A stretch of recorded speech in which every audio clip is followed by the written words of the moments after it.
Hello बच्चों, let's see this question. Let f be a function defined on the interval 0, 2 pi such that integration 0 to x f dash t minus sin 2t dt is equal to integration of x to 0 f of x tan t dt and f of 0 equal to 1. The number of solution of f of x equal to 1 in interval 0, 2 pi is. तो यहाँ पे हमें integration क्या given है 0 to x f dash t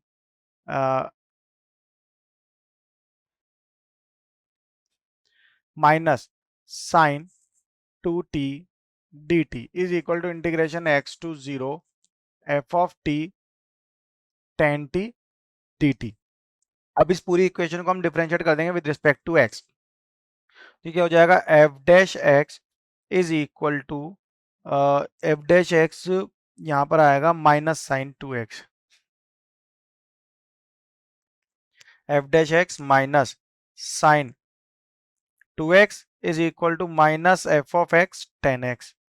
ठीक है, तो इसीलिए यहाँ पर अगर हम अज्यूम करें that let y equal to f of x, तो ये क्या हो जाएगा y dash plus y of tan x is equal to sine 2x. तो यहाँ पे ये एक लीनियर डिफरेंशियल इक्वेशन बन गई. तो इंटीग्रेटिंग फैक्टर फाइंड करेंगे that is e raise to power integration tan x dx which is equal to sec x. तो जनरल इक्वेशन क्या हो जाएगी y sec x y into sec x equal to integration sec x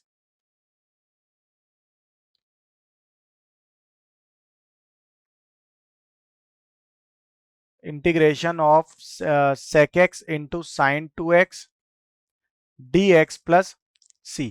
तो ये हो जाएगा y upon cos x is equal to sec x को लिखेंगे 1 अपॉन cos x. तो sin x upon cos x क्या हो गया tan x. तो यहां से ये कितना आएगा यहाँ पे sec x इंटू ये यहाँ पे सॉरी कितना था हमारा sin 2x है. ये यहाँ पे कितना है ये sin 2x. तो इसे लिखेंगे integration sin 2x upon sec x,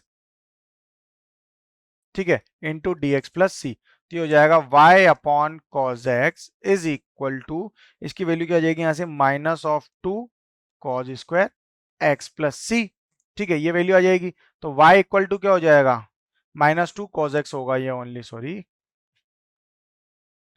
तो ये वैल्यू हो जाएगी y equal to -2 cos square x plus c cos x. अब हम c यहाँ पर फाइंड करें अगर, तो f ऑफ 0 हमें गिवन है इक्वल टू 1.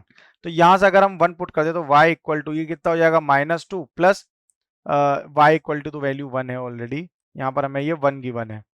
तो हो जाएगा 1 equal to -2 plus c that is equal so c equal to 3.